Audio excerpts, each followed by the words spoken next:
Omubaka Muhammad Nsereko alumye ejjiko n'agamba inzono aga wallahi sisobola kumusonyiwa sirigenda kumusonyiwa ate era nga talina kusonyiyibwa era nga atoye oda enoonya omuntu ono paka waakwatibwa kubanga ekikolwa ekyakoleddwa kibi nnyo ekikolwa ekyakoleddwa kikolwa kya butemu era nga agambye abantu nga we bati tulina okubasimbako essira lwa nsonga naffe tuli bazadde kati nno njagala okimanye nti essaawa zino omubaka Muhammad Nsereko y'omu ku abo abavuddeyo nga beemulugunya ku nsonga eno wabula ng'ate naawe alaba akatambi kano njagala okaviewing okoweeko ne komenti yo igwenga omuzadde olowooza ki ku kino ekigenda mu maaso saagala musiriikirire saagala musirike saagala mwekweke saagala mubulizeeyo empulira yammwe nandowooza yammwe endowooza yo osobola ogisheyalinga nange wabula ate nange kyenkola nenjongerayo ne tumanya abantu abalala kino ekintu bakirowoozaako ki igwengwa omuzadde njagala okomentinge naawe atali muzadde asuubira okubeera omuzadde mu biseera ebijja mu maaso kubanga ebintu ebikolebwa olunaku olwaleero bijja genda nga byeddiringana tekikoleddwa oyo yekka waliyo n'abalala abakikola olw'ensu lwakuba nti ono eyakikoze yeeyanise ne bangi nnyo abakikola nga tebamanyikiddwa nga tetunnaba kubazuula kyova olaba njagala otaase munno omulala wabula ogezeeko n'okulaga ensi nti ebintu weebiti si bituufu si birungi kukolebwa amannya yenze Shila Adita nga bwe mumanyi mu feesa eno gye mulaba eddoboozi lyolaba yenze Shila Adita atudde mu Kano Akatambi and I'm totally sponsored by me myself. Choina okukola chiri kimu beera nga osubscribinga ku YouTube channel yange. Don't give up, don't hate. Tokowa tochawa beera nga osubscribinga akade kakwateko ngamba notification bell eva ebeerawo awaggulu akakade ak'essomero akayita okunywa obuugi n'okulya akawunga igwe kakwatemu buli ssaawa akawunga we kajja kagenda kubanga kavuga buli ssaawa obuugi we bujja akadaako kajja kuba kakutegeeza nti hoyo niga jangu obeere nga olya hello beautiful yo come and see what's really going on, what's popping. Kagenda kubanga kakutegeeza kyovula tugamba subscribinga kwata ku kade tokaleka kajja kubanga kakutegeeza ebigenda maaso ojobere nga otucheekingako tubeerayo nnyo baganda bange wabula nga ate mmwe subscribing eddala mmwe mbagala nnyo naddala mmwe ababeerako abalaba abali mu Saudi Arabia abali e Qatar abali e Jordan abali mu Oman abali e Dubai mu America London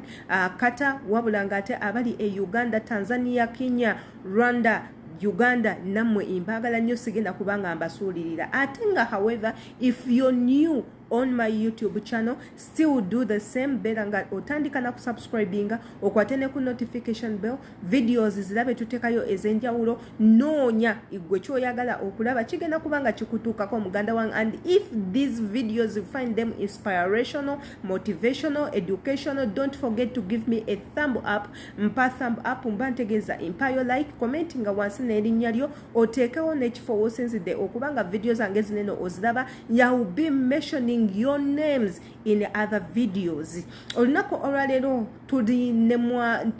ne member wa parliament honorable Nsereko Muhammad avuddeyo naye naraisinga eddoboozi ng'ayogera ku katambi k'abaana ab'essomero be barekodinze akatambi kaneeno kakyagenda maaso era ng'ate kalesewo empawa ebituli okwemulugunya mu bantu ab'enjawulo abatuuze bamaama bataata bajjajja ab'enganda ab'emikwano batandise okubanga beemulugunywa ku kikolwa ekyakoledda omusomesa honorable Nsereko agambye nze abantu we bati sigenda kubasonyiwa nze ng'omuntu omuyivu eyasomako atambudde mu nsi ez'enjawulo ebintu we biti mbiraba nnyo ate era nga bivaamu obuzibu bungi nnyo omwana oyo asobola okufuna trauma n'akula nga tayagalibwa mu society n'akula nga abantu bamuboola n'akula nga abulingibwa ekiyinza omuviiramu okufuna obuzibu ku bwongo teekako n'okuzzaako action era nawa example n'agamba mu America babadde n'omusango ogw'abaana abato ababadde babulinga munnaabwe wabula omwana kye yakoze ye okulaba nga embeera emususseeko bamuyeeya kye yakoze kwejja mu bulamu bwansi ne yetta gwe musango omunene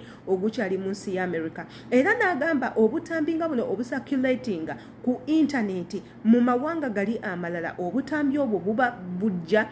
ne impacts zaabo abaana babeera nga emitwe bagitochalinga wabula nga tocha eva mu public eva mu bantu akatambi okatadde naye nga gwe tomanya the ending results zigenda kubeera ki. Era bw'atyo n'asaba n'agamba nti omukyalo ono munoonya yenna amanyi waali mubeere nga munkubirako mu bwangu nnyo njagala kumukwata y'ensonga lwaki nataddewo amateeka agokozesa obubi internet. You cannot record someone's child, a baby class child, a top class child, a 6-year-old, 5-year-old student,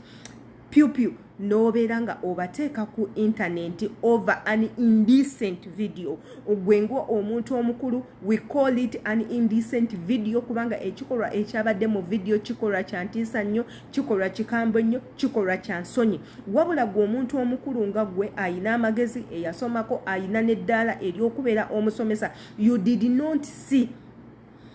and the negative side of the video igwe watadde buti Katambi tewalabye kibi kya Katambi wabula gwe wataddewo buteesi Katambi olw'okuba gwe olabako ekakusanyusa oyina n'abantu boyagala okuprovinga nti kino ekintu tekirina kukolebwa baana wakoze ekintu kikyamu nnyo kubanga ogenda damaging obulamu bw'abaana. We don't know the ending results. Tetumanyi bano baana bagenda kubeerawo batya, biki ebibajjira mu bwongo bwabwe right now, abazadde baabwe balowooza ki. Wakoze ekintu ekikyamu ennyo nnyo ddala. Kyovulaba amateeka gano nabadde njagala omukulembeze agasayiningeko as early as possible okulaba gatandike okubanga gakolerawo kubanga ebintu nga webiti tuyina obiteeka ku stop. Abannayuganda balina okuyiga engeri gye bakozesaamu internet entuufu. Osobola okukozesa internet n'ofunako ssente n'onoonyezaako emirimu n'otundirako businesses n'okolirako ebintu ebyenjawulo wabula si ku promotinga buseegu, si kuvuma bantu, si kuteekawo hate speech. Era n'akifokasingako n'agamba mwenna abakozesa internet mu bukyamu agenda kwewaayo okulaba nga abakwata oba mu mukyawe. Kakati gwe question injirekedde gwe alaba Akatambi kano olowooza Muhammad Nsereko kye yasazeewo kirungi, olowooza tugende maaso n'amateeka gano gayina okubeerawo. Ye kiki olowooza ku musomesa nga gwe omuzadde oba gwe ayagala okufuuka omuzadde? Olowooza omusomesa oyo akwatibwe akangavurwe oba agiweko mpapula za buyigirize aleme kuddamu kubeera musomesa? Question njirekedde gwe njagala manye kyolowooza ng'okiteeka wansi awo mu comment. Ngenda kubanga enziyitamu ate era embagala nnyo amanya yenze Shula Adita. Don't forget to subscribe ate teweerabira notification bell ejja kuba ekuyambako embagala nnyo.